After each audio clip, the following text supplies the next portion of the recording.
Hello and welcome to our channel the complete भंडा समस्त को स्वागत कर चैनल को। आज आपण जूनियर प्राइमरी शिक्षक संघर आंदोलन आज 51 दिन में पहुंची। तो देखिए चलते 51 दिन में कौन कौन आपंकर नुआ स्ट्राटेजी नहीं संघ आसी, कारण काली जो स्ट्रिंग कमिटी आपर बैठक थिला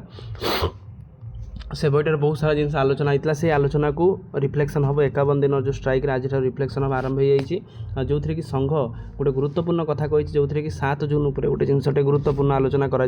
दुई तीन जिनस प्रत्येक प्राइमरी शिक्षक मानक करने कहुई जो थी कि से जदि समस्ते जिनस मानती ताले निश्चित से जो दाबीटी सरकार ग्रहण करेंगे आउ ग्रहण करने सहित यहाँ बहुत जल्दी आपण मानकर एटा हम। तो वीडियो को स्टार्ट करने पूर्व बहु मात्रा वीडियो शेयर करेंगे आपण मानकर जमी एटी आपंकर यूट्यूब रे जमी आपण मानकर वीडियो चलती सेमती आपंकर फेसबुक रे द कंप्लीट फंडा आपण मानकर मारिदेवे जहाँद्वारा कि सेठी मध्य आपंकर अपडेट आसी जाऊँगी आउ इंस्टाग्राम में सेमती आसूँ आउ डिस्क्रिप्शन में आपंकर वीडियो डिस्क्रिप्शन में आपण मानकर टेलीग्राम और व्हाट्सएप लिंक अच्छी चाहिए आपण मैंने जॉइन हो पारे। देखो काली आपण मानकर जोटा एग्जीक्यूटिव कमिटीर प्राइमरी शिक्षक संघर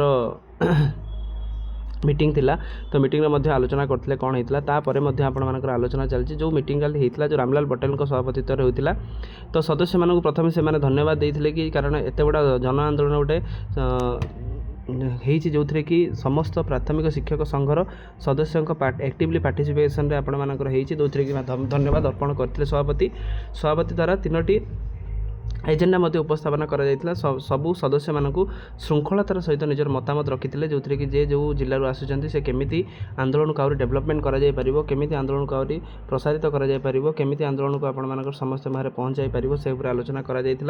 शेष में सभापति जी थे आपण रामलाल पटेल जी थे विभिन्न सदस्य मानकर आवश्यक मत उपर निजर मत स्पष्ट करते ता सहित यही जो कार्यक्रम होता अग्रगति कौन हो कार्यपंथा केमी कौन करा सहित भित्ति कर 3टी आपण मानकर जो 3टी जिनस निगला शेष में जो 3टी आपण मानकर निष्कर्ष निगला जो थे कि प्रथम कथा 2टी दाबी को नहीं आसंता 7 जून पर्यंत मध्य सरकार स्पष्टीकरण पाइबा परवर्ती कार्यपंथा हाथ को नहीं ताहले 7 जून पर्यंत आंदोलन चलो आंदोलन तो कंटिन्यू हम तापर 7 जून पर्यंत सरकार को दिगला महलत जो थी कि सरकार को कहगला कि 7 जून पर्यंत आपण मानकर आभिमुख्य कौन अच्छी से स्पष्ट करूँ कि आपण मैंने 4200 ग्रेड पे आपण मैंने चाहूँगी मैं सरकार चाहूँगी कि नाई 6टी नेशनल इंक्रीमेंट सरकार चाहूँगी ना से आभिमुख्यटा स्पष्ट करवा निहाती दरकार। आभिमुख्य स्पष्ट हो सारा पर से आभिमुख्य को व्यवहार करके से पुणी परवर्ती कार्यपंथा नियाजिबो जदि सरकार से आभिमुख्यर जना पड़ला जे कि ना सरकार ये आभिमुख्य ना आम दबू ना तेणु तापर पुणी से अनुसार कार्यपंथा को हाथ को नियाजिबो कारण जितेबाला कि ओडिशा रे पाखापाखि 51 दिन है आपण मानकर आंदोलन चललानी से आंदोलन एत पर्यंत थमिबार ना नौनी कारण सरकार पूरा चुप बसचंती जोटा कि लोकाभिमुखी सरकार आम कहते से सरकार एत पर्यंत किसी स्टेप नहीं ना से संघर जिनसा रोचे 7 जून पर्यंत से करने कहुई सहित यथाविधि सेकेंड हूँ आपण मानकर रहा कौन यथाविधि जो आंदोलन चालू रमी आपण मानकर आंदोलन एक चलुची स्ट्राइकटा चली रते पर्यंत से दाबी पूरण होना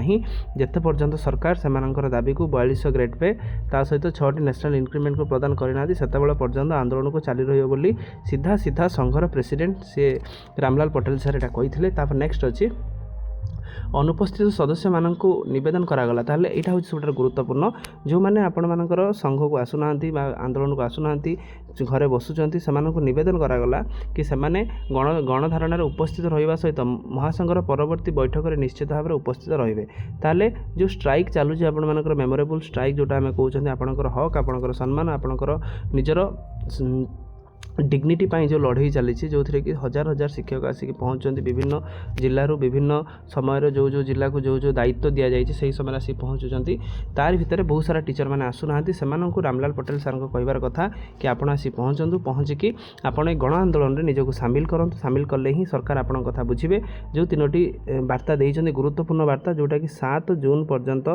सरकार को स्पष्टीकरण मगाଯିब कि स्पष्टीकरणटा कौन आप चाहते कहतु ना ना आम पुणी मास स्ट्राइक को आम जावाई चेष्टा करूँ कारण जून मसरे आप स्कूल खोल तेणु तार भितर सरकार को स्पष्टीकरण मागिंट क्लारिफिकेशन मागिंट 2 आपंकर कहली मु आंदोलन तो कंटिन्यू रते पर्यंत आपर जिनसा कंटिन्यू होती जोटा कि 51 दिन आज आंदोलन पहुँची से जिनसा को व्यवहार करके आंदोलनटा चलुची। तापर अनुपस्थित जो मैंने रोचे से ଆସିକି ଆନ୍ଦୋଳନରେ ଭାଗ ନିଅନ୍ତୁ। ଭାଗ ନେଇକି ଆନ୍ଦୋଳନ କେମିତି ମେମୋରେବଲ୍ ହୋଇପାରିବ ଆଉ ଆପଣଙ୍କର ଯେଉଁ ଦାବି କେବଳ ଯେ କିଛି ଜଣ ସଂଘର ସଦସ୍ୟମାନଙ୍କର ନୁହଁ, ସମସ୍ତଙ୍କର ଦାବି ଅନ୍ ବିହାଫ୍ ଅଫ୍ ଆପଣମାନଙ୍କ ପାଇଁ ସଂଘର କିଛି ଜଣ ଆନ୍ଦୋଳନ କରୁଛନ୍ତି, କିନ୍ତୁ ଆପଣମାନଙ୍କର ଦାୟିତ୍ୱ ଏହା ରହୁଛି ଯେ ଆପଣମାନେ ମଧ୍ୟ ଆନ୍ଦୋଳନରେ ଭାଗ ନିଅନ୍ତୁ। ଆନ୍ଦୋଳନରେ ଭାଗ ନେଇକି ସେହି ହିସାବରେ ଆପଣ ନିଜକୁ ଗଢ଼ି ତୋଳନ୍ତୁ। ଆଉ ଯେଉଁ ସରକାର ଯେଉଁ ଜିନିଷଟା ମନମୁଖୀ ଶାସନ ରଖୁଛନ୍ତି ସେଇଟା ନିଶ୍ଚିତ ତାକୁ ଭାଙ୍ଗିବା ପାଇଁ ଚେଷ୍ଟା କରିବେ ଆଉ ନିଶ୍ଚିତ ଏଇ ଜିନିଷଟା ହେବ ଆଉ ନିଶ୍ଚିତ ଆପଣମାନଙ୍କର ଯେଉଁ ଦାବିଟା ଅଛି ପୂରଣ ହୋଇପାରିବ। ତେଣୁ କମେଣ୍ଟ ସେକ୍ସନରେ ସମସ୍ତେ ଜୟ ଜଗନ୍ନାଥ ଲେଖିବେ ଆଉ ନିଶ୍ଚିତ ଆପଣମାନଙ୍କର ଷ୍ଟ୍ରାଇକ୍ଟା ଖୁବ୍ କମ୍ ଦିନ ଭିତରେ ଆପଣମାନଙ୍କର ଫଳ ଦେବ ଆଶା ରଖିବା। ଏଇ ଜିନିଷ ରଖି ଭିଡ଼ିଓକୁ ବହୁ ମାତ୍ରାରେ ସେୟାର କରିବେ ଆଉ ଚ୍ୟାନେଲକୁ ମଧ୍ୟ ସବସ୍କ୍ରାଇବ୍ କରିବେ ଯେତିକି ପ୍ରାଇମେରୀ ଶିକ୍ଷକ ଅଛନ୍ତି। Thank you. ଦେଖା ହେବ ନେକ୍ସଟ ଭିଡ଼ିଓରେ।